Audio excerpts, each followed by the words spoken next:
Capítulo 1. Bueno, una vez más, Shabbat Shalom. Entonces, vimos que la Biblia constantemente nos quiere dar a entender los planes del Todopoderoso, del Elohim de Israel. Esa es su persecución de mucha injusticia. Profetiza la llegada de los caldeos como algo extraordinario. En esos momentos comenzaba a reinar Nabopolassar en Babilonia. Eso ya habíamos visto en el libro de Nahum. ¿Quién es Nabopolassar? ¿Quién era? El papá de Nabucodonosor, ¿no? Y había una gran historia sobre Nabopolassar, ¿no? Que habíamos visto la vez pasada. Y aparte, si había una gran historia sobre Nabopolassar, una mayor gran historia había sobre Nabucodonosor. Tremenda cosa el Eterno tenía preparado para esta familia. Aunque son personas paganas, ¿no? Uno puede decir, no, estos paganos, idólatras, crueles, que el Todopoderoso va a tener planes con ellos. Más bien los planes están con su pueblo Kadosh, su pueblo santo. Pero vemos que la Escritura nos muestra otra cosa. Contrario, venía juicio y castigo contra los reyes de Judá y venía misericordia y esperanza contra estos reyes caldeos. Cosas increíbles. Habacuc vivió reinado de los reyes de Judá. Habacuc vivió durante el reinado de Josías, los últimos tiempos. El rey ¿qué saben del rey Josías? ¿Qué se acuerdan de ese rey? Uno de los reyes que restauró Israel, que encontró el rollo de la Torá escondido el último rollo de la Torá escondido casi 60 años. Ya se habían olvidado de la Torá y luego se encuentra cuando se está reparando el templo, cuando se está reconstruyendo, encuentra la Torá. Eso también tiene una enseñanza espiritual, ¿no? Cuando una persona empieza primero a arreglar su vida, ¿no? A querer dejar de vivir una vida desordenada, el Todopoderoso te empieza a revelar su palabra, te empieza a manifestar su entendimiento. Es el primer punto para entender. Porque Josías era jovencito, creo que tenía 16 años, 17 años, cuando encuentran la Torá. Y hace 60 años que estaba perdido. Entonces, no, tal vez tenía conocimiento de oídas nada más, pero él decidió reparar la casa del Eterno, volver a ponerla en condiciones, y el Eterno le muestra, le revela su Torá. Eso es increíble, ¿no? ¿Se acuerdan qué hizo él cuando empezaba a leerle ahí el escriba la Torá? Rasga su vestido. Oh, estas cosas estaban escritas aquí. ¿Cómo yo no podía saber? Parece como cuando nosotros encontramos también esas verdades, ¿verdad? Miren, ahí estaba escrito. Y fíjense que aunque él estaba intentando hacer lo positivo, hacer lo correcto, pero faltaba algo más. Entonces, el tener ese deseo de empezar a hacer lo que al Padre le agrada, ya hace que su palabra luego se vaya manifestando más poderosamente. Amén. Bueno, estamos viendo entonces el reinado de Josías y Joacim entre los años 630 y 600. Está bien, para tener una idea de quién es Habacuc. Entonces, el que pone las cosas en orden. Ahora, empieza de esta manera, empieza con una queja, ¿no? ¿Hasta cuándo, oh Eterno, clamaré y no oirás? Y daré voces a ti a causa de la violencia y no salvarás. ¿Por qué me haces ver iniquidad y haces que vea molestia? Destrucción y violencia están delante de mí, y pleito y contienda se levantan. Esta era la vida cotidiana de los hebreos en ese tiempo. Había mucha injusticia, había muchas cosas que no eran correctos que haga el pueblo. No estamos hablando acá de las naciones. Esto sucedía entre los hebreos. Los hebreos vivían corrompidamente. Y este profeta se queja al Todopoderoso. ¿Por qué? ¿Por qué tienen que ser así? Es una de las quejas que muchas veces tenemos también nosotros. ¿Por qué hay tanta injusticia, tanta maldad? Y lo peor era entre el pueblo escogido, entre el pueblo consagrado, el pueblo que tenía que ser luz para las naciones. es el pueblo que estaba viviendo de esta manera. Vamos a ver un texto, Salmo 73. Hay una queja también de alguien y después sale una respuesta. Para tener una idea nomás, Salmo 73. Está Salmos 73. Atienden bien este salmo. Salmo de Asaf. Fíjense muy bien qué le pasó a él. Cuentan que era un músico en el templo. Algo similar a lo que dicen los sabios que era Habacuc. Habacuc también comentan que era uno de los profetas que estaba al servicio en el templo, que los que cantores y algo así, ¿no? Entonces tiene la misma queja. Una persona que está tan cerca de las cosas del Padre, tan cerca de las cosas espirituales, ahí al servicio, y ver que la gente vive en corrupción, tiene siempre este sentir, ¿no? Es como, no sé, vos sos servidor de una iglesia, en especial en el catolicismo hay muchos sacerdotes que empezaron a ver la corrupción en la iglesia y se sintieron mal. Como si esta es la iglesia elegida por Pedro. Y así van a vivir, ¿no? Entonces se empezaron a sentir decepcionados. Muchos que salieron de algunas congregaciones vieron eso, ¿no? Estuvieron en sus congregaciones y vieron injusticia, los líderes cometiendo pecado, usando mal los fondos. Entonces empezaron a quejarse, ¿no? Bueno, estas cosas ocurrió con Habacuc y también con este señor Asaf. Ciertamente es bueno Elohim para con Israel. Mira lo que dice ahí, para con los limpios de corazón. En cuanto a mí, casi se deslizaron mis pies, por poco resbalaron mis pasos, porque tuve envidia de los arrogantes, viendo la prosperidad de los impíos. Otra cosa peor, que vemos que esa persona que viven corruptamente, les va bien, prosperan, salen adelante, son puestos en los mejores lugares. Peor todavía. Entonces como que, me da rabia. Porque no tienen congojas por su muerte. O sea, no le importa si se mueren, se va, como dicen algunos, si se va al infierno, se va donde sea, no le importa. Viven porque el aire es gratis. Pues su vigor está entero. No pasan trabajo como los otros mortales, ni son azotados como los demás hombres. En aquel tiempo, otra cosa también que ocurría, que la persona que se quejaba, que reclamaba, generalmente era acusado de hereje y era llevado a recibir unos cuantos latigazos para enderezarse. Entonces siempre el que reclamaba alguna injusticia terminaba pagando con garrotazos. Eso ocurría. Por tanto, la soberbia los corona, se cubren de vestido de violencia, los ojos se les saltan de gordura, logran con creces los antojos del corazón, se mofan y hablan con maldad de hacer violencia, hablan con altanería, ponen su boca contra el cielo y su lengua pasea la tierra.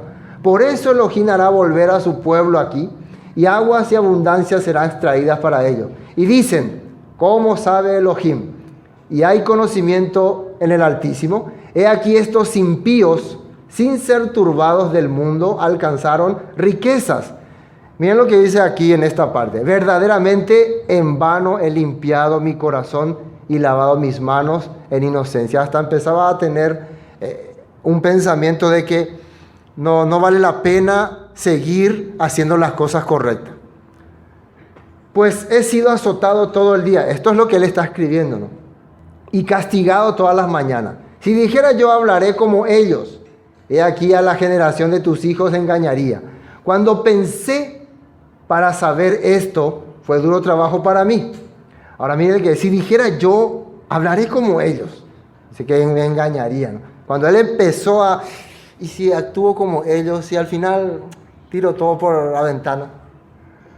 Hasta que entrando en el santuario de Elohim, comprendí el fin de ellos.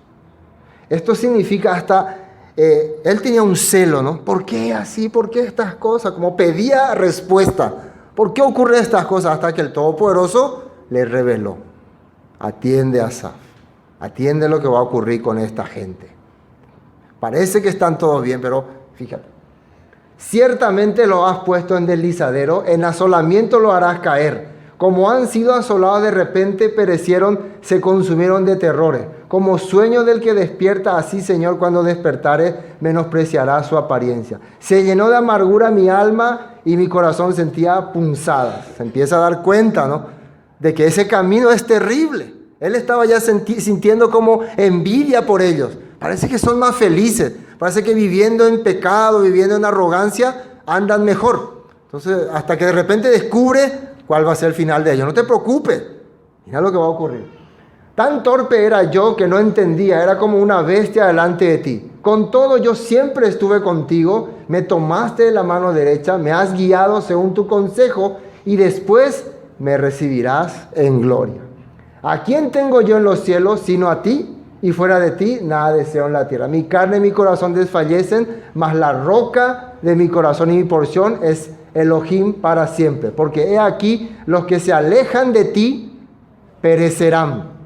Tú destruirás a todo aquel que de ti se aparta. Entonces esto fue lo que este señor Asaf entendió al final. Estaba también quejándose, ¿no? Quejándose de por qué la gente injusta vive tan feliz. Muchas veces uno puede pensar así cuando ve al mundo hacer lo que quiere, gozar y disfrutar y pensar que eso es correcto. Hasta quiere seguirle. Ya en la iglesia me ha sido güey, mejor con ellos, parece que da más gusto. Pero hay que tener como un celo por las cosas correctas. Y el Todopoderoso te va a revelar. Bienaventurados los que tienen sed de justicia, dice.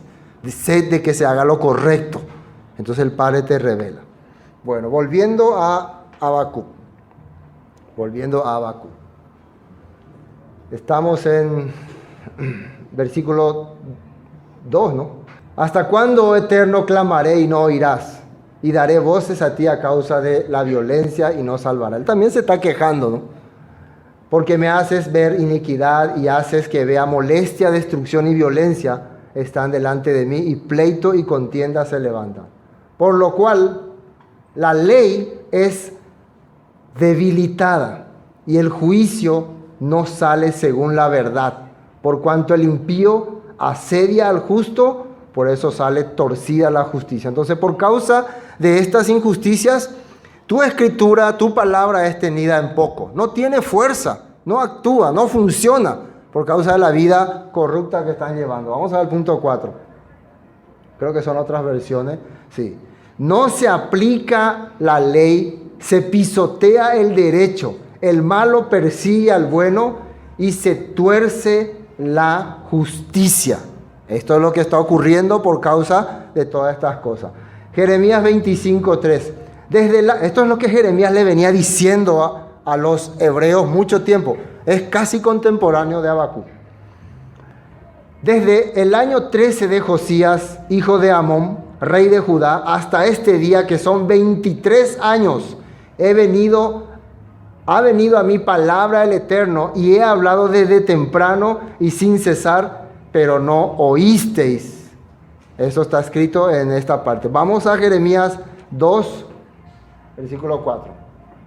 Esto es muy importante. Jeremías anuncia: 23 años le vengo hablando, 23 años le vengo diciendo y ustedes no me escuchan. Una cosa que tenemos que entender bien, es avisar, anunciar.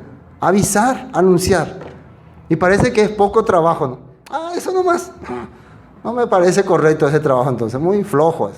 Pero vean que los que hacían ese trabajo tenían que sufrir mucho por causa de eso, ¿no? Avisar, anunciar. Y la tarea del pueblo, que es escuchar, oír. Y si tiene oído, oiga, decía Yeshua. Si tiene oído, oiga. Pero si no quiere escuchar, le podemos poner una escopeta por la cabeza. Escuchar en Duque. ¿Se puede? Se le puede amenazar a las personas. Y si no escuchan la palabra, la ira de Dios caerá y fuego. No se puede. No se le puede amenazar nada. Solamente anunciar. Y que el Todopoderoso se apiade de su alma. Amén. Eso es lo que toca hacer. Eso hay que tener bien en cuenta. Por favor. Estábamos en Jeremías capítulo 2, versículo 4. Fíjense lo que dice aquí. Oíd la palabra del Eterno, casa de Jacob, y todas las familias de la casa de Israel. Así dijo el Eterno: ¿qué maldad hallaron en mí vuestros padres, que se alejaron de mí y se fueron tras la vanidad y se hicieron vanos? ¿Qué significa esta palabra? Se fueron tras la vanidad, tras sus deseos naturales, ¿no? Empezaron a seguir lo que le agradaba, lo que le gustaba. Me gusta esto, me gusta aquello, y ahí se van. Lo que le agrada. Y se hicieron vanos, se hicieron personas para el Todopoderoso insignificantes, inservibles, por su actitud. Y no dijeron: ¿dónde está el Eterno que nos hizo subir de la tierra de Egipto, que nos condujo por el desierto, por una tierra desierta y despoblada, por tierra seca y de sombra de muerte, por una tierra por la cual no pasó varón ni allí habitó hombre? No se preguntaron eso. ¿Dónde está el que nos salvó, el que nos rescató, el que hizo muchos milagros en nuestra vida? Eso no se pregunta la gente cuando va tras su vanidad. ¿Dónde está el que me salvó? Recuerden que siempre que el Todopoderoso le hablaba a su pueblo: recuérdate que estuviste en Egipto y fuiste libre, Aniken Eresaray. Por eso existe una festividad llamada Panes sin levadura, Pesa, para no olvidarte, para que recuerden, para que tus hijos te pregunten: ¿por qué hacemos esto? Porque éramos esclavos, hijos míos. Éramos maltratados, pero el Todopoderoso, nuestro Elohim, nos rescató y como agradecimiento recordamos. Eso teníamos que hacer, pero ellos se olvidaron. Gesaray la gente. Y por eso, al Gesaray, al olvidarse de estas cosas, van tras los deseos vanos. Las cosas todavía abarcan este tiempo, no estamos hablando de historia acá, esto tiene relevancia en este tiempo. Y os introduje en la tierra de abundancia para que comiese su fruto y su bien, pero entrasteis y contaminasteis mi tierra e hiciste abominable mi heredad. Los sacerdotes no dijeron: ¿dónde está el Eterno? Y los que tenían la Torá no me conocieron. Y los pastores se rebelaron contra mí. Y los profetas profetizaron en nombre de Baal, dioses del hombre, dioses que le agradan al hombre. Ese es Baal, el dios de la carne, el dios de la satisfacción. Empezaron, en vez de hablar del Elohim de la Torá, del Elohim de Israel, del Elohim de Abraham, Isaac y Jacob, empezaron a hablar de las festividades paganas. Explicaré hoy qué significa la Navidad, la Semana Santa, el Día de los Enamorados, hermanos. Es un acontecimiento. Estoy actuando, ¿no? Que conste eso en el acta, ¿no? Voy a explicar. No, cosas así empezaron a salir del tema principal. O cosas que nosotros hoy conocemos como que no están establecidas en la palabra. Cosas raras. Se rebelaron contra mí. Y todavía, dice, se rebelaron porque dijeron: no, eso ya fue abolido. Eso vaya descartado. Eso ya está anulado. Eso es rebelarse. Como dicen Hebreos: hiciere afrenta al Espíritu de gracia. Haciendo entender, hay muchos que el Espíritu de gracia es un espíritu que contradice todo lo que la Escritura dice, que es contrario. Todo lo que la Escritura dice es lo que representa al Espíritu de gracia, si uno analiza bien. Y anduvieron tras lo que no aprovecha. Por tanto, contenderé aún con vosotros, dijo el Eterno, y con los hijos de vuestros hijos pleitearé. ¿Por qué pasar las...? Y empieza a hablar más. Podríamos ir hasta el final, pero esto es un pequeño resumen. Volvamos a Habacuc. Nosotros estamos en Habacuc hoy. Pero para que nos dé una idea, ¿no? Ahora le entendemos a Habacuc, ¿no? Porque se queja, porque él es un profeta que en vez de descargarse con el pueblo, se descarga con el Todopoderoso. Y tiene razón, Señor, ¿por qué? Dime, explícame, ¿por qué? ¿Por qué ocurren estas cosas? Qué bárbaro. Pero esto es importante también. Versículo 4. Por lo cual la Torá es debilitada y el juicio no sale según la verdad, por cuanto el impío asedia al justo, por eso sale torcida la justicia. Los caldeos castigarán a Judá. Mirad entre las naciones y ved, y asombraos, porque esto ya está hablando el Todopoderoso. La respuesta. Viene una respuesta que tal vez no estaba en los planes de Habacuc. Algo que nadie quiere escuchar, ¿no? Nadie quiere que le digan esta respuesta. ¿Qué pasó? Mirad entre las naciones y ved y asombraos, porque haré una obra en vuestros días, que aun cuando se os contare, no la creeréis. Y estoy hablando en cámara lenta porque este verso me es familiar. Y si hay algún punto, quiere decir que hay alguna cosa que vamos a ver esos puntos. Este verso me es familiar. Otras versiones dicen: miren entre las naciones, observen bien y queden muy asombrados, porque se realiza una obra en sus días que ni ni si se lo contaran, no lo creerían. Otra versión dice: miren ustedes a las naciones que los rodean, mírenlas y llénense de espanto. Estoy a punto de hacer cosas tales que ustedes no la creerían si alguien se las contara. Y nosotros podemos ver que este texto es un texto que aparece en el libro de Hechos, cuando el apóstol Pablo iba y predicaba a los gentiles y llegó a una sinagoga y le dieron para que empiece a expresar la palabra y empezó a contar la historia del pueblo de Israel. Vamos a ese capítulo. Ahí parece que se entra, ahí creeréis. Hechos 13:13, entra en el libro, entra. Vamos al versículo 13. Desde ahí vamos a leer para captar. Apóstol Pablo predicando a los gentiles, o en una sinagoga donde también había temerosos de Elohim. Pablo y Bernabé en Antioquía de Pisidia. Habiendo zarpado de Paso, Pablo y sus compañeros arribaron a Perge de Panfilia, pero Juan, apartándose de ellos, volvió a Jerusalén. Ellos, pasando de Perge, llegaron a Antioquía de Pisidia y entraron en la sinagoga un día de reposo y se sentaron. Y después de la lectura de la Torá y de los profetas, eso se hacía en la sinagoga, lo que estamos haciendo nosotros también, leyendo los escritos. Los principales de la sinagoga mandaron a decir: varones hermanos, si tenéis alguna palabra de exhortación para el pueblo, hablad. Se mandó a decir: ¿alguien tiene algún mensaje hoy para el pueblo? Bueno, entonces Pablo, levantándose hecha la señal de silencio con la mano, dijo: varones israelitas, primero, y los que teméis a Elohim, personas que no eran israelitas, pero tenían temor al Elohim de los israelitas, también estaban ahí. El Elohim de este pueblo de Israel, atiendan cómo arranca su mensaje de exhortación, cómo empieza a explicar, es como, se puede decir, un modelo de evangelización. ¿Se puede decir así o no? ¿O no? ¿Por qué se quedan callados? No, ¿verdad? Es un modelo de evangelización. Está ahí en un grupo de israelitas y hombres que no son israelitas, pero son temerosos del Elohim de Israel, y le dan la oportunidad a Pablo de decir algo, y eso yo le llamo un modelo de evangelización. Amén. Bueno, el Elohim de este pueblo de Israel escogió a nuestros padres, de entrada luego. Cuando vos querés evangelizar, tenés que hablar que el Elohim de Israel escogió, en este caso él era hebreo, hablaba a nuestros padres. Y enalteció al pueblo, siendo ellos extranjeros en tierra de Egipto. Entonces prácticamente está hablando de la liberación del monte Sinaí, especial tesoro, la fiesta de Pesa, la fiesta de Shavuot, todo eso está diciendo en dos palabras. Ahí les escogió como especial tesoro, les llamó como su pueblo especial.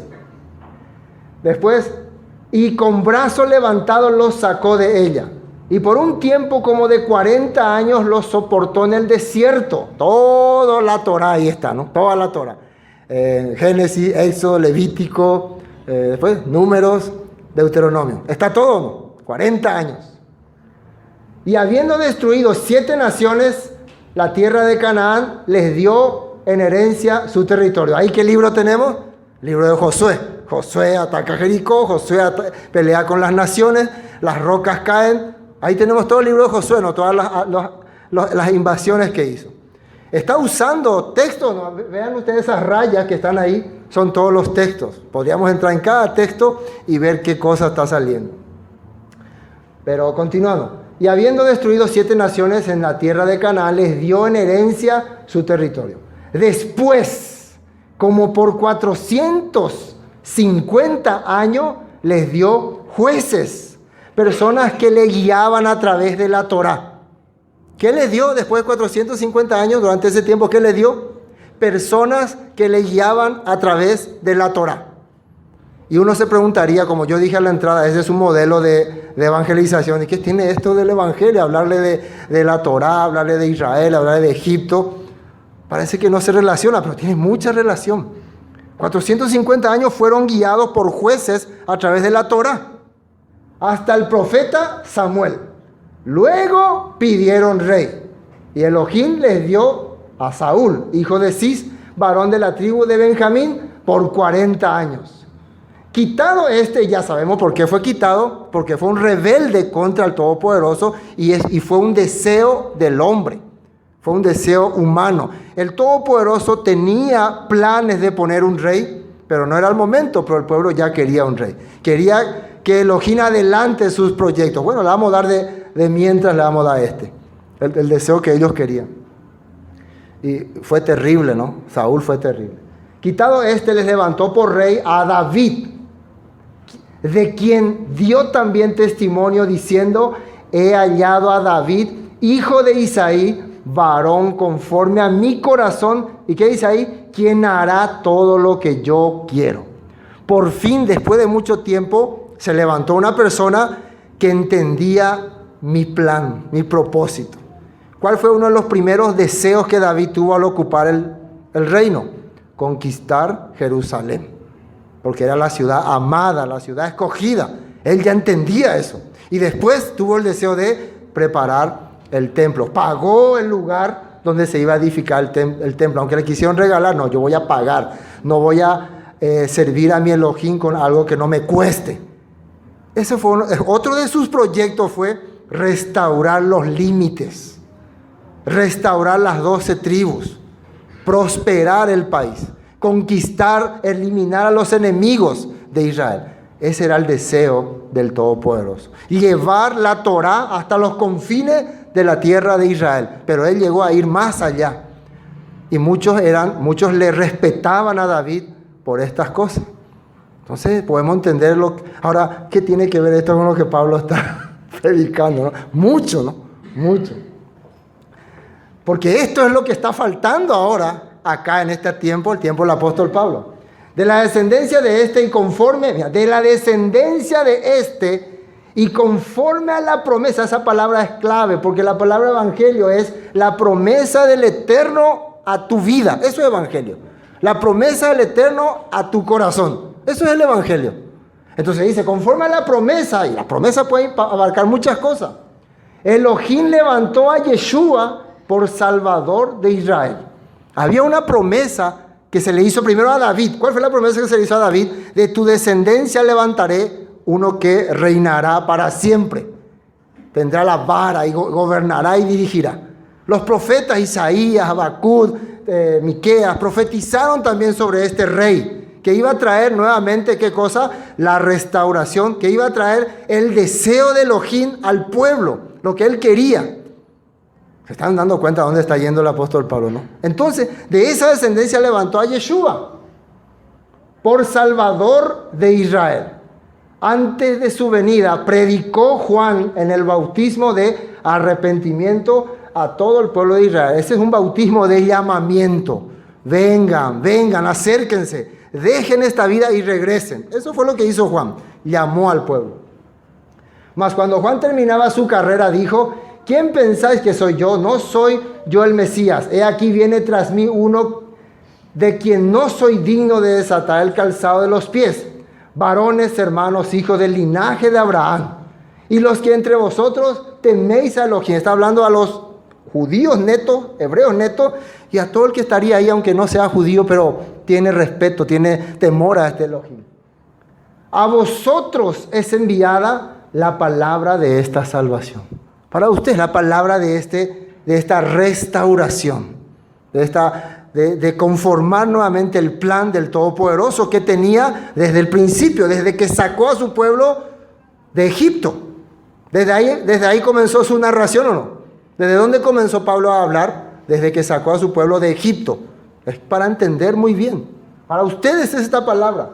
Porque los habitantes de Jerusalén y sus gobernantes, miren lo que dice ahí, no conociendo a Yeshua ni las palabras de los profetas. Me marca bien eso ahí. ¿Qué no conocían los habitantes de Jerusalén, los gobernantes? No le conocían a Yeshua. ¿Por qué razón no le conocían a Yeshua? Porque no era muy popular Yeshua, no, porque no conocían las palabras de los profetas. Hasta Simeón, el viejito, cuando le vio a Yeshua bebé, entendió: este es el Mesías. Él entendía los tiempos. Hasta los magos que vinieron del oriente eran personas estudiosas, conocedores. Hasta Natanael, que al principio dudó cuando se manifestó, Cuando Yeshua le habló, yo te vi antes que Felipe te llame en la higuera, tú eres el Hijo de Dios. Porque ellos entendían, los profetas, necesitaban una pizca nomás para que se les abra el entendimiento. Pero estas personas, increíblemente, aunque tenían vestidura de sumo sacerdote y de gente importante, ya se habían ideologizado con el sistema. Ya habían metido en su corazón tradiciones, enseñanzas de hombre y también vanidades. Porque muchos sacerdotes ya estaban al servicio de los reyes, de los romanos, de poderes políticos. Entonces ya no le importaba la profecía ni nada que tenga que ver con la palabra. ¿Entienden ese punto? Por eso ya, ni aunque le muestre exactamente, ni aunque le muestre directamente, no va a creer porque su mente ya está hacia otra dirección, hacia otro lugar. Que se leen todos los días de reposo. Miren, a Yeshua ni las palabras de los profetas que se leen todos los días de reposo las cumplieron al condenarles. Las cumplieron ellos al condenarles. Al hacer todas estas cosas, decían ahí cómo iba a ser tratado el Mesías, cómo lo iban a rechazar, que aunque les cuente exactamente lo que va a ocurrir, no van a creer, dice. Y sin hallar en él causa digna de muerte, pidieron a Pilato que se les matase. Habiendo cumplido todas las cosas que de él estaban escritas, quitándolo del madero, lo pusieron en el sepulcro. Mas Elohim le levantó de los muertos, y él se apareció durante muchos días a los que habían subido juntamente con él a Galilea de Jerusalén, de los cuales ahora son sus testigos ante el pueblo. Y nosotros también os anunciamos el evangelio, buenas nuevas, de aquella promesa hecha a nuestros padres. Fíjense, les anunciamos la buena nueva de la promesa hecha a nuestros padres. ¿Qué es la buena nueva? ¿Qué es el evangelio? Son las promesas que se le hicieron a nuestros padres que a través de Yeshua se están cumpliendo. Entonces una persona, si quiere saber qué representa creer en Yeshua, tiene que verificar cuáles fueron las promesas, porque nosotros no hemos perdido esa parte de las promesas. A nosotros nos han dado, Yeshua es tu Salvador, Yeshua te ama, Jesús te ama, hermano, acéptale, pero no hemos entendido cuáles eran las promesas. Por eso esa salvación como que no entendemos qué función tiene, qué efecto tiene en mi vida. Y me convierto en uno más del sistema. Por eso es importante saber cuáles fueron esas promesas. Esas promesas son la base de poder tener una fe verdadera hacia el Mesías, hacia Yeshua. Dice, también anunciamos el evangelio de aquella promesa hecha a nuestros padres. O sea, a través de Yeshua, nosotros no le estamos anunciando un nuevo sistema, una nueva doctrina. A través de Yeshua estamos confirmando todas las promesas que se le hicieron a nuestros padres. ¿Dónde están esas promesas? Isaías, Jeremías, Habacuc, Nahum, etc.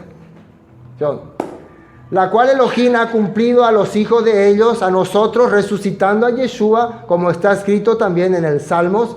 Segundo, mi hijo eres tú, yo te he engendrado hoy. Eso está en ese Salmos 2:7, ¿no? Yo publicaré el decreto, el Eterno me ha dicho, mi hijo eres tú, yo te he engendrado hoy. Continuamos. Y en cuanto a que le levantó de los muertos para que nunca más volviera corrupción, dijo así, os daré las misericordias fieles de David. Todo esto está también en los salmos. Por eso dice también en otro salmo, no permitirás que tu santo vea corrupción. Porque a la verdad David, habiendo servido a su propia generación, según la voluntad de Elohim, durmió y fue reunido con sus padres y vio corrupción. Ahora, ¿qué es lo que le está explicando Pablo ahora? Vamos a entender. Todas estas promesas, todos estos propósitos que le estamos enseñando tienen que ver con que el Padre prometió levantar a su ungido, y al levantar a su ungido, y Él es el cumplimiento de la promesa, también nosotros vamos a ser levantados. ¿Entienden este punto, no? Al resucitar, al volver a la vida a su ungido, al sacarle del sepulcro, es una promesa no para Él, para mí. Porque Él es mi Mesías, es el ungido para salvar a su pueblo, dice. Hay que entender que la palabra salvar es quitar, sacar, rescatar. ¿Y de qué es lo que necesitamos ser rescatados nosotros que somos mortales? De la muerte. Tenemos la fe en el reino, tenemos la fe en el cumplimiento de las promesas, pero tenemos un problemita, que nuestra vida no es para siempre. Entonces necesitamos ser rescatados de la muerte. Amén. Eso le está confirmando. Yeshua vino y resucitó venciendo a la muerte. para que nosotros podamos recibir nuestra herencia. Así le estaba hablando. ¿Qué palabra no está predicando? Pablo era, no soy yo. Pablo está predicando. Mas aquel a quien Elohim levantó no vio corrupción. Sabed pues esto, varones hermanos, que por medio de él se anuncia perdón de pecado, porque el problema era la transgresión, el pecado. Fuimos apartados de la verdad del plan del Padre por haber cometido estos pecados. Y que todo aquel que por la ley de Moisés no pudisteis ser justificado, en él es justificado todo aquel que cree. ¿Qué significa? Nosotros podemos ser restaurados a través de Yeshua para volver a caminar el plan original del Padre. Todo aquel que no pudo por los mandamientos, no lo logró por el mandamiento, a través de Yeshua puede nuevamente ser restaurado. Eso está diciendo aquí. Mirad pues que no venga sobre vosotros lo que está dicho en los profetas. ¿Qué está dicho en los profetas? Mirad, oh menospreciadores, y asombraos y desapareced, porque yo hago una obra en vuestros días, obra que no creeréis si alguien os la contare. Por cierto, ¿quién dijo esto? Habacuc. En aquel tiempo, ¿qué es lo que el Todopoderoso le estaba queriendo anunciar a Habacuc? Viene un juicio, viene una tragedia, viene un castigo para este pueblo, pero viene una restauración. Viene una promesa. Todo el libro de Habacuc habla de la promesa. Habla de la promesa de restauración. Pero mucha gente no creería. En este caso, Habacuc está desconfiando del plan que tiene el Padre de enviar a Babilonia para que destruya a Israel, porque cree que va a acabar la esperanza de Israel. O pátama Israel. Dios la yapota. No. Esto que voy a hacer es para poder restaurarles definitivamente a ustedes. Recuerden que en ese contexto se da el nuevo pacto. ¿Dónde aparece el nuevo pacto? Jeremías 31:31. En el contexto de Babilonia arrasando el país, acabando con el reinado de David, aparece el nuevo pacto. ¿Qué es el nuevo pacto? Promesa de restauración definitiva. Eso no va a creer la gente, dice. No va a entender. No, yo no creo eso, no puede ser. Bueno, en el tiempo de Yeshua también. Yeshua viene a traer la restauración. Muchos no creyeron. Por eso le estaba diciendo eso a Habacuc. Vamos a Habacuc, ahí mismo entra. Bueno, ahí nos quedamos, ¿no? Mirad entre las naciones y ved y asombraos, porque haré una obra en vuestros días, que aun cuando se os contare, no la creeréis. Yo analizando este punto, y es complicado, pero después de haber estudiado el libro de Daniel arranca con Babilonia, ¿no? Y hay muchos misterios ahí, ¿no? Hay visiones que tiene el rey Nabucodonosor, visiones acerca de una estatua donde hay una cabeza de oro, varios reinos, ¿no? Que arrancan con Babilonia. Todo esto era un plan, todo esto era un proyecto que tenía el Todopoderoso. No sé si me captan, ¿no? Pero era un plan, un proyecto de sembrar su gente entre las naciones y luego restaurar y establecer su reino. Y traer también juicio contra aquellas naciones que han oprimido a su pueblo. Todo era un plan que iba a arrancar a partir de aquí. A partir de este momento iba a comenzar este plan. Entonces, si entendemos todo esto, nosotros hoy podemos darnos cuenta que somos parte de ese plan. Somos parte de esa restauración. Y de que hayan sido enviados muchos aquí para allá, era plan del Padre para un día volver a buscarnos, rescatarnos. Amén. Como peces, dice. Ahora sí, continuemos. Tenemos que terminar hoy. Porque aquí yo levanto a los caldeos, nación cruel y presurosa que camina por la anchura de la tierra para poseer las moradas ajenas. Formidable es y terrible, de ella misma procede su justicia y su dignidad. Vamos a ver, allá hay un punto que quiero ver, el 6. Los caldeos, babilonios, ya avanzaban hacia el oeste, pero aún no habían llegado hasta Judá. Habacuc profetizó poco antes de Nahum, cuando Babilonia, después de vencer a Nínive, sus ejércitos igualan en crueldad a los asirios. Si Nahum anuncia la caída de Nínive, Habacuc se alarma por la aparición de esta nueva y tremenda amenaza, comprende que el pueblo escogido ha incurrido en pecado y presiente que vendrá el castigo por mano de los babilonios. Deuteronomio 28:49 dice: el Eterno traerá, es una profecía, ¿no?, contra ti una nación de lejos, del extremo de la tierra, que vuele como águila, nación cuya lengua no entiendas, gente fiera de rostro que no tendrá respeto al anciano ni perdonará al niño. Entonces en la Torá, en Deuteronomio, ya estaba profetizado esto. Entonces dice este comentario que después de que Nahum profetiza la caída de Nínive, Habacuc empieza a centrar su mente hacia ese pueblo que está destruyendo a los Nínive, que son los babilonios, y los babilonios están empezando a arrasar todas partes.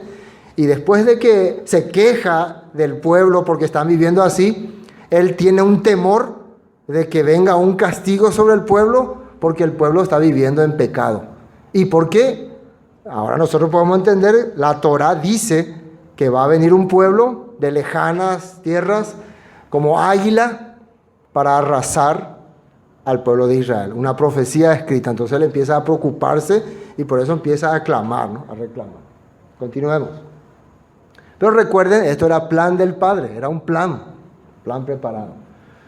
Versículo 8. Sus caballos serán más ligeros que sus leopardos y más feroces que lobos nocturnos, y sus jinetes se multiplicarán. Vendrán de lejos sus jinetes y volarán como águilas que se apresuran a devorar. Ahí también hay un punto, quiero ver. Jeremías 4:13. He aquí que subirá como nube y su carro como torbellino. Más ligeros son sus caballos que las águilas. Ay de nosotros, porque entregados somos a despojo. Profecía de los profetas. Cuando los profetas hablan estas cosas, nos va a ocurrir, ¿qué es lo que tratan de lograr en el pueblo? ¿Miedo, terror o arrepentimiento? Arrepentimiento, ¿no? No, este profeta solamente nos da terror, que van a venir y nos van a arrasar, nos van a matar. Yo le comento una cosa. En tiempo del profeta Jeremías, hubo mucha gente que le escuchó. Y mucha gente le preguntó a Jeremías, ¿qué vamos a hacer?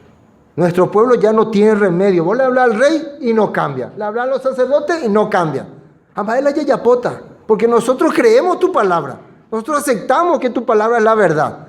Entonces Jeremías le dijo, cuando venga Nabucodonosor y su ejército, entréguense, sométanse. Es algo difícil de oír, ¿no? Cuando tengan que vivir bajo poder extranjero, sométanse. Algunos me escucharían así, no, yo jamás me voy a someter ante los extranjeros, jamás. Y bueno, entonces, absténganse a las consecuencias. Por eso él era apresado, por eso era castigado, por eso era maltratado. ¿Cómo vivió Daniel con el rey Nabucodonosor? ¿Cómo se llamaba él ahí? ¿Quién se acuerda? Belsasar, ¿no? ¿Qué significaba eso? Servidor del rey, parece que era servidor del dios, de un dios. Entonces, así le llamaron a él, siempre así le llamaban. Él no negó ese nombre, no rechazó ese nombre, aceptó. Ahora, en el tema de la comida, algunos dicen, pero la comida él rechazó. No es que digo, no, jamás comeré. No, él pidió misericordia. Con todo respeto, pidió, por favor, miren, nosotros trató de negociar. Trató de negociar. Él podía decir, no, yo tengo mi creencia, mi Elohim, y jamás comeré comida inmunda dedicada a los dioses. Hereje, rey. ¿Así le trató? No, ahora. Pero nosotros así somos, no, eso es Satanás, hereje, pagano, todas estas cosas, inmundicia. Estando sujeto a un sistema. ¿O acaso estamos ya en el reino del Mesías, restaurado, ya viviendo bajo la ley establecida? No.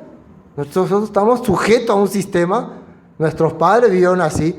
Entonces, les cuento, les preguntaban, ¿qué haremos, Jeremías? ¿Qué haremos? Sujétense a Nabucodonosor. Obedézcanle, entréguense, ríndanle honores. Considérenle como siervo del Eterno. ¿Verdad que es difícil lo que le digo, no? No puedo aceptar, Jeremías. Eres un falso profeta. Castíguenlo, azótenlo. Y lo tiraban en el pozo y lo garroteaban y no pudieron solucionar nada. Yeshua también dijo lo mismo. ¿Qué haremos? Le dijo, ¿qué haremos, maestro? Acá tenemos la espada. Guarena. ¿Qué haremos con esos romanos cuando nos obliguen a llevar millas? Lleven las dos. Cuando nos abofeteen, ofrezcan la otra mejilla. Prepárense para recibir otra cachetada. Así. No, este no parece un salvador. Ya de otro lado. Vamos a irle a Barcofa, a Barrabás. Por eso queremos a Barrabás. El pueblo totalmente buscaba otra manera de redimir. No entendían. Aunque alguien le explique, no entendían. Y eso Pablo le está diciendo. Este era el plan del Padre. Tenemos que sujetarnos. Por eso el apóstol Pablo decía, respeten a las autoridades. Han sido puestas ahí para poner orden en nuestra vida. Así es. Mientras podamos tener paz, vamos a vivir ordenadamente. Porque el problema, hermanos, no son las naciones. Es el corazón de ese pueblo rebelde de Israel. El problema estaba en el corazón de ellos. Si las naciones vivían oprimiéndoles es porque ellos se habían apartado del Padre. Y el día que puedan entender eso, se solucionaría todos los problemas. Entonces, ¿qué pasó con esta gente que aceptó la palabra de Jeremías? ¿Qué ocurrió? ¿Quién sabe qué ocurrió con esa gente? Vivían en paz. Fueron llevados a Babilonia, se les dio casa, se les construyó sinagoga, se les trató bien. Y servían a su Elohim. ¿Qué pasó? ¿Cómo vivió Daniel con el rey Nabucodonosor? Bien, como gobernador. Él solamente obedecía, servía, hacía las cosas correctas sin ofender a su Elohim. Así él hacía. Recuerden que la vez que le hicieron orar, eso fue una trampa. Pero el Todopoderoso estuvo ahí para ayudar. Él jamás quiso ofenderle al rey. Los hombres le hicieron una trampa. Que ni el rey estaba enterado. Daniel hizo su oración porque él sabía, esto no es el deseo del rey. Esta es la voluntad de unas personas malvadas. Esto no es la voluntad del Todopoderoso. Por eso yo voy a hacer mi oración. Y él tuvo que ir al foso de los leones. Ese castigo es lo que dice en Eclesiastés. No cabes el hoyo para otro porque te vas a caer vos. Así decían. Como decía el otro, no vaya a abrir la reja. Anteriormente la gente ponía una tipo reja o protector contra las serpientes, para que no entre la serpiente en la casa ajena. Pero había un malo que odiaba a su vecino, entonces por las noches venía y quería abrir la reja, la pared, ¿cómo se llama? El muro, ¿no? Para que entre la serpiente y le muerda a la gente. Pero mientras hacía eso, ¿qué creen? Y le mordía a él. ¡Ah! Así dice. Cuando vos empezás a desearle maldad a alguien, cae sobre vos, cae sobre tu vida. Estamos captando, ¿no? Estamos captando. Bueno, continuemos. Versículo 8, ¿no? Sus caballos serán más ligeros. Ya leímos todo eso. Versículo 9. Toda ella vendrá a la presa, al terror, como delante de ella, y recogerán cautivos como arena. Escarnecerá a los reyes y de los príncipes hará burla. Se reirá de toda fortaleza y levantará terraplén y la tomará. El punto 10. Segunda de Crónicas, capítulo 36, versículo 6. Luego el rey, esto ya como es el cumplimiento de esta profecía, ¿no? Luego el rey Nabucodonosor de Babilonia fue a Jerusalén y la conquistó y sujetó a Joacim con cadenas de bronce y lo llevó a Babilonia. Este ya es el cumplimiento de esa profecía que está diciendo Habacuc. Versículo 11. Luego pasará como el huracán y ofenderá atribuyendo sus fuerzas a su Elohim. Esto es interesante. Estos conquistadores van a decir que todo esto que hemos logrado es gracias a nuestros dioses, al dios Marduk, a la reina Ishtar, le van a atribuir a sus dioses. O sea, van a llegar a decir que el Dios de Israel, el Elohim de Israel, fracasó contra los dioses de Babilonia. Es una vergüenza terrible, ¿no? Una vergüenza. Así van a llegar a decir, van a llegar a manifestar eso. Y eso ocurrió cuando Nabucodonosor logró destruir el templo de Jerusalén. Él entendió, Marduk venció al Elohim de los hebreos. ¿Y qué fue lo primero que hizo al lograr conquistar y destruir Jerusalén y su templo? Edificar una estatua a Marduk, su dios, ¿no? Una honra. ¿Y qué mandó? Que vengan todas las naciones de todos los pueblos y se inclinen. Hermanos, si ustedes atienden muy bien, presten mucha atención.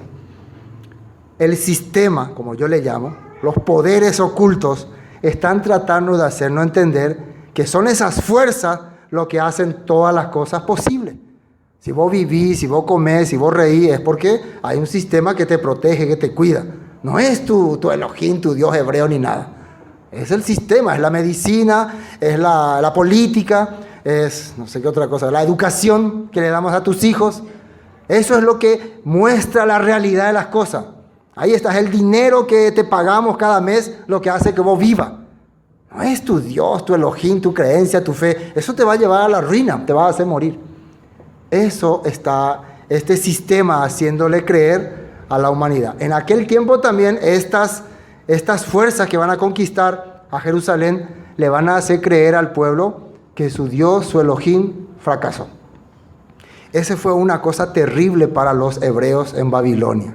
Pero para eso estaba ahí Daniel y sus amigos, para demostrarle a Nabucodonosor que no era así. Pero increíblemente, aunque Daniel y sus amigos manifestaron poder ante el propio rey, muchos hebreos se sujetaron a los dioses babilonios. Muchos hebreos se asimilaron a los dioses babilonios y aceptaron y hicieron parte de su vida. Qué cosa así que cuando estaba llegando el tiempo de que se tenía que cumplir los 70 años que profetizó Jeremías, el pueblo estaba peor que antes, más idólatra. Se habían asimilado más a los babilonios. Estaban más felices en Babilonia. No tenían ni un papizca de deseo de dejar ese mundo y regresar a su tierra. Entonces Daniel se quebrantó y se preocupó. Y ahí es donde hace la famosa oración de Daniel, en el capítulo 9, ¿no? Entonces eso también fue algo terrible que ocurrió. Entonces esto es algo que ya estaba profetizado por Habacuc. Punto 11.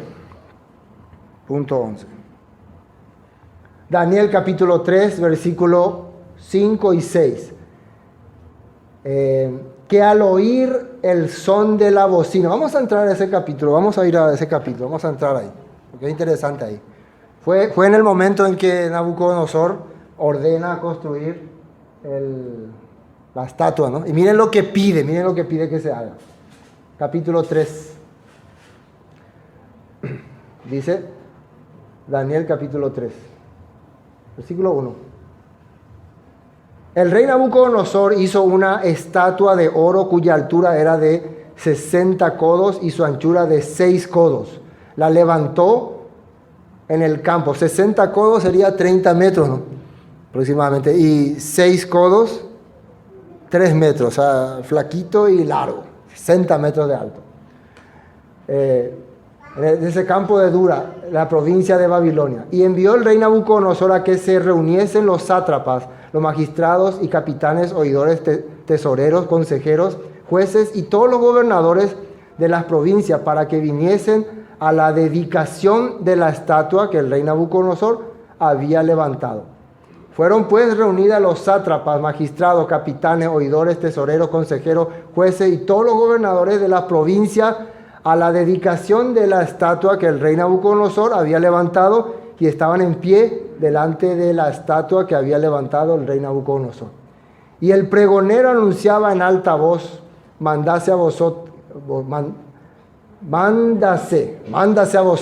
oh pueblos, naciones y lenguas, que al oír el son de la bocina, del shofar, era shofar lo que usaron en esa época, de flauta, de tamboril, de arpa, de salterio, de zampoña y de todo instrumento de música, os postréis y adoréis la estatua de oro que el rey Nabucodonosor ha levantado. Ahora, la pregunta del millón. ¿Los amigos de Daniel se postraron o no? Porque esta estatua representaba que el Elohim de Israel había muerto, había fracasado. Esta estatua representa el fin del Elohim de Israel. Porque antes de eso Daniel le había profetizado, o sea, le había interpretado un sueño a Nabucodonosor de que una roca venía y destruía su estatua y se establecía un reino del Todopoderoso. Así le había interpretado su sueño. Eso en capítulo 2, ¿no? Capítulo 2. Entonces, años después, muere el templo de Jerusalén, muere el reino, se quiebra el reinado de David. Nabucodonosor era conocedor también de estas cosas. No piensen que era un burrito. Sabía todo lo que estaba dicho para los hebreos. Entonces, él entiende que acabé con la deidad de los hebreos. Entonces, prepara una deidad suprema, el dios Marduk, y quiere que todo, incluyendo hebreos, se postren ante él. Los hebreos jamás se iban a postrar. ¿Por qué? Su Elohim no está muerto. Ellos saben. ¿Me entienden ese punto, no? Por eso podemos entender muy bien por qué ellos no le podían rendir honor a esa deidad. Porque esa deidad representaba el fin del Elohim de los hebreos. Jamás. Para demostrarle, si aunque tengamos que morir, vamos a morir. Pero nuestro Elohim está vivo. Nuestro Elohim está con nosotros acá. Y fue una manifestación increíble. ¿Entienden eso, no?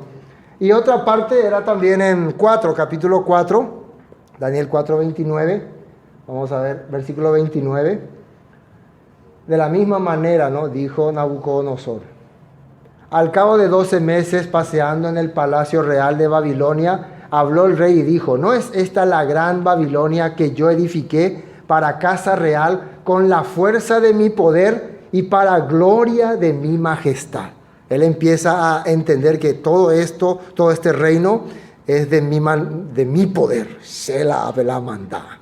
¿En serio? Le está diciendo. Antes de eso, Daniel había interpretado también un sueño que él tuvo. ¿Se acuerdan? Un sueño de que vio un árbol que crecía y era cortado. Y le había interpretado y le dijo: Señor, tienes tiempo, humíllate, reconoce al Todopoderoso y Él va a librarte de esas cosas. Ándate, Daniel, voy a hacer yo lo que yo quiero.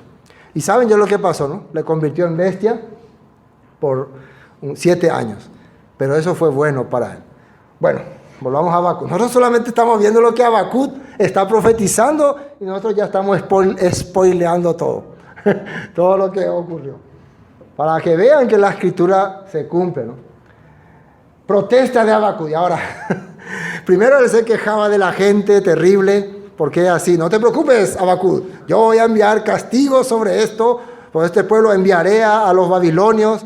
No, peor. ¿Cómo eso? Se enoja, ¿no? Dice: ¿no eres tú desde el principio, oh el eterno Elohim mío, santo mío? No morimos, oh eterno, para juicio. Lo pusiste y tú, oh roca, lo fundaste para castigar. Vamos al punto 12. Al punto 12. Otra versión, ¿no? Señor, ¿acaso no existes tú eternamente, mi Elohim santo e inmortal? Señor y protector mío, tú has dado fuerza a los caldeos babilonios para que ellos ejecuten tu justicia. Le está reclamando. Tú eres el soberano, el que tienes poder. ¿Cómo le vas a dar autoridad a estos paganos para que nos gobiernen, para que nos controlen? Recuerden, era un plan que hasta ahora Habacuc, ahí en este capítulo por lo menos, todavía no está entendiendo. Pues nosotros ya entendemos todo, porque leímos hasta lo que Pablo dijo, ¿no? Continuemos. Versículo 13, ¿no? Muy limpio eres de ojos para ver el mal, ni puedes ver el agravio. ¿Por qué ves a los menospreciadores y callas cuando destruye el impío al más justo que él? Está reclamando sobre este pueblo. Vamos al punto 13. Tú no soportas la maldad ni aceptas el pecado. No te quedes callado ni permitas que los malvados maten a quienes somos buenos. Refiriéndose esta vez a los babilonios. Continuemos.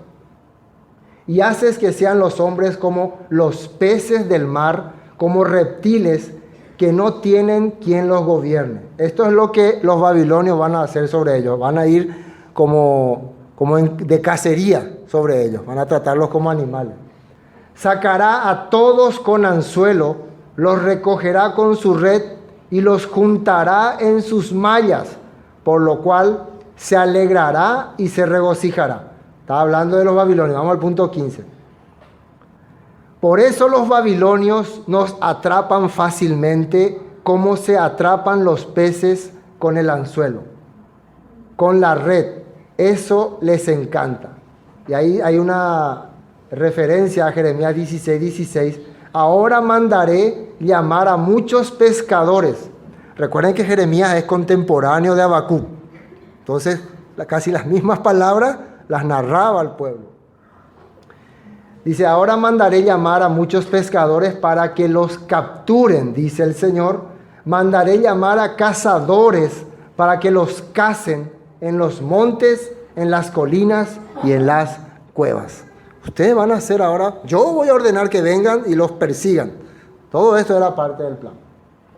También estaba esto profetizado en Deuteronomio, por haberse apartado de la Torá. Por esto es interesante el 16, por esto harán sacrificios a su red y ofrecerá sahumerios a sus mallas, porque con ellas engordó su porción y engrasó su comida. Vamos al punto 16 para ver.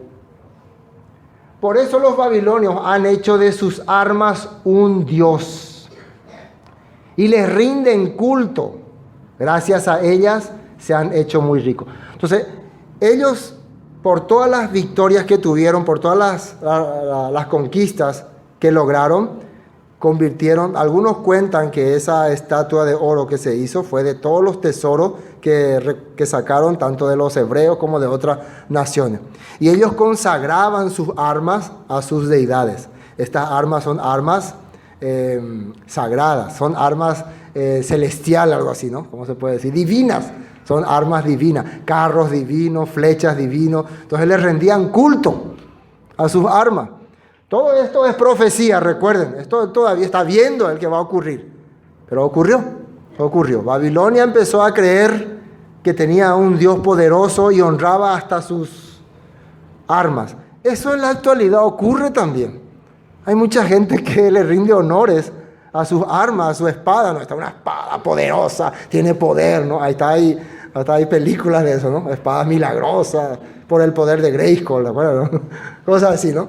Entonces, para que tengamos en cuenta nomás cómo este sistema tiene parte de todas estas cosas que salían de Babilonia. En el video que vimos daba una reflexión de que este tiempo puede estar siendo un tiempo que tiene muchas características con lo que era Babilonia. Inclusive en Apocalipsis dice, salgan de Babilonia. Pero no se está refiriendo a esa Babilonia. Babilonia al final viene a ser un sistema que en los últimos tiempos se va a manifestar con los poderes que ha habido en todos esos gobiernos. Desde Babilonia, después vino Persia, después vino Grecia y Roma. Y al final se va a manifestar otro imperio, otra fuerza que va a tener todas esas características. Pero la característica central se va a enfocar en lo que apareció en Babilonia. ¿Y qué era lo que significaba Babilonia? Confusión. Lo más característico en los últimos tiempos va a ser la confusión. Bueno, sigamos, ¿no? Vaciará por eso su red y no tendrá piedad de aniquilar naciones continuamente. Ahí terminamos ya, ¿no? Punto 17.